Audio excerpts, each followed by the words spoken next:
Hey guys, welcome back to my another blog. তো চলো, আজকে অনেক দিন পর আমি ব্লগ দিচ্ছি, আর আজকে অনেক দিন পর আমি বেরোচ্ছিও।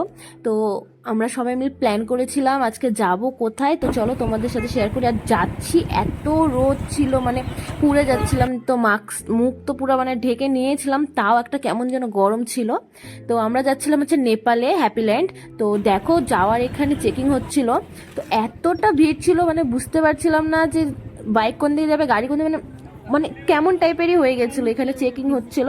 তো তারপরে সবার ফার্স্টে তো আমাদেরকে আগে এখান থেকে পেপার করে নিতে হবে। আর পেপারগুলো করার জন্য আমাদের লাগবে ইন্ডিয়ান কারেন্সিতে তোমাদের লাগবে হচ্ছে 130 টাকা। তো এই যে দেখতে পাচ্ছ এই ব্রিজটা মেসি। তো চলো পুরো ব্লগটা দেখতে থাকো, কি কি করছি সবটাই দেখাবো তোমাদেরকে। যাই নদী হোক, ও পাহাড়তেছে এখান থেকে। ইডি প্রুফ নিতে নিতে তো মানুষের অর্ধেক অবস্থা ওখানেই শেষ হয়ে যাচ্ছে।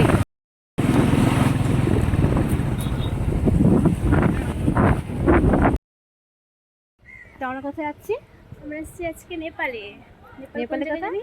হ্যাঁ, হ্যাপিল্যান্ড। হ্যাপিল্যান্ড। কি সুন্দর লাগছে এই গোপালের সাথে।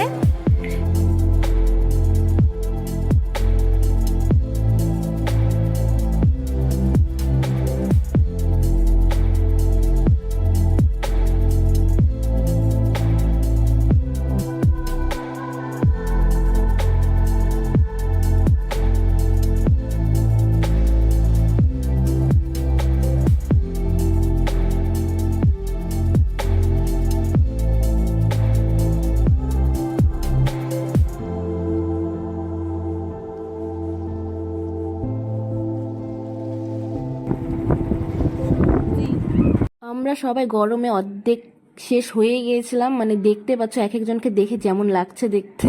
তো এটাই বলবো, এত গরমে না যাওয়াটাই ভালো। আমরা গিয়েছিলাম শনিবারে, তো দেশ মেরে গেছে সত্যি কথা বলতে। তো চলো ঢোকা যাক ভেতরে।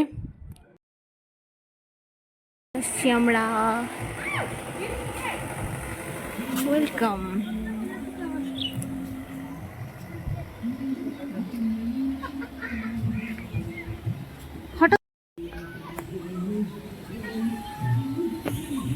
দেখো বন্ধুরা, যতটা মানে ওয়েদারটা গরম ছিল, কিন্তু সুন্দরও লাগছিল খুবই। ফটো তুলতে পারছিলাম না, এত রোদ ছিল, এত পরিমাণে রোদ ছিল, মানে একদমই ফটো তোলা যাচ্ছিল না।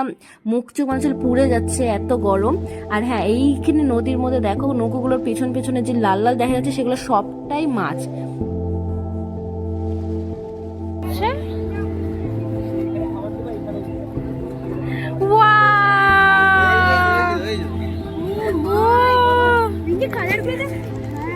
এমনি মাছ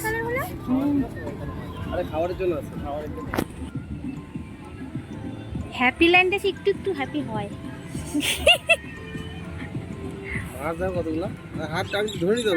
আরো অনেক মাছ আছে। অ্যাকোয়ারিয়াম গুলো থাকে না ওখানে। হোয়াইট কালার আছে।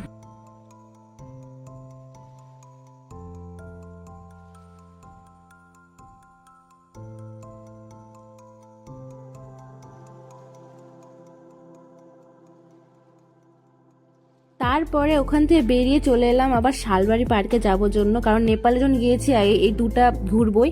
আর আমার হ্যাপিল্যান্ডের থেকেও মানে এখানে যাওয়ার বেশি ইচ্ছে ছিল। তো দেখো চলে এসেছি, চলো ভেতরে, চলো কেমন পুরোটাই দেখাই। Salbari park, Nepal Salbari park. এখন আমরা এন্ট্রি করব।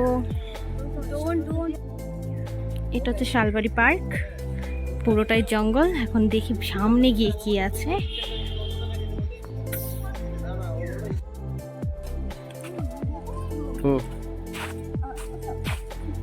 সত্যি কথা বলতে আমার হ্যাপিল্যান্ড থেকেও মানে এই জায়গাটা আমার বেশি ভালো লেগেছিল। আমি ভিডিওতে যখন দেখেছিলাম, যখন যাবো ভেবেছিলাম, তো এই জায়গাটার মধ্যে আমার অন্যরকমই একটা মন চলে গেছিলো। তো এক একটা জায়গা দেখে দেখে আমার একটু কেমন কেমন পাগলের মতো করছি। তো চলো দেখাই।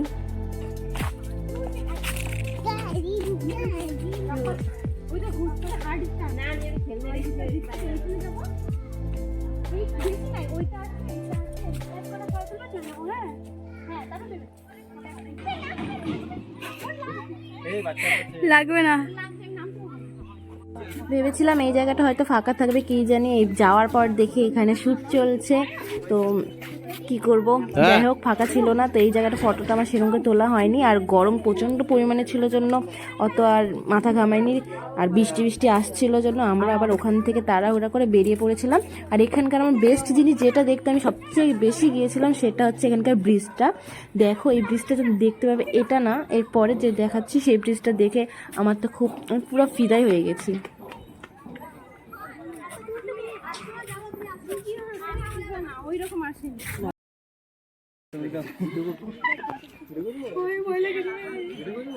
হ্যাঁ অবশ্যই রিঙ্কি একটা ভিডিও প্লিজ করবি।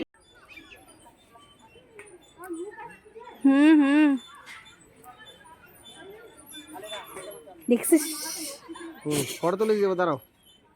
তো ওখানে 5:30 অবধি লাস্ট টাইম, তারপরে ওখান থেকে বেরিয়ে পড়েছিলাম। আমার 5:30টার মধ্যে হর্ন দিয়ে দিয়েছিল, তারপরে আমি বেরিয়ে পড়েছিলাম। আর হ্যাঁ, এই মানে খুবই বৃষ্টি প্রচণ্ড জোরে আসছিল জন্য আমরা তাড়াতাড়ি বেরিয়ে পড়েছিলাম।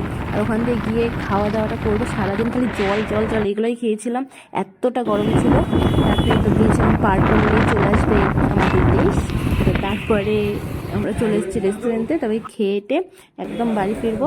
আর খাওয়ারে কী কী ছিল তোমরা দেখো। আর হ্যাঁ, তারপরে আমি আর ব্লগ কন্টিনিউ করতে পারিনি, অনেকটা রাত হয়ে গেছিলো। আর বাড়িতে সবাই চলে এসেছিলো জন্য আমাকে বারবার ফোন করে যাচ্ছিলো। তো চলো দেখতে, আর ভালো লাগলে অবশ্যই লাইক কমেন্ট আর শেয়ার করে দিও, আর আমার চ্যানেলটিকে অবশ্যই সাবস্ক্রাইব করে নিও। তো এখানে দেখো খাবারে কী কী আছে, এখানে ডাল ছিল, প্লেন ভাত ছিল, আর হচ্ছে কী ছিল আমি নিজেই ভুলে গেছি।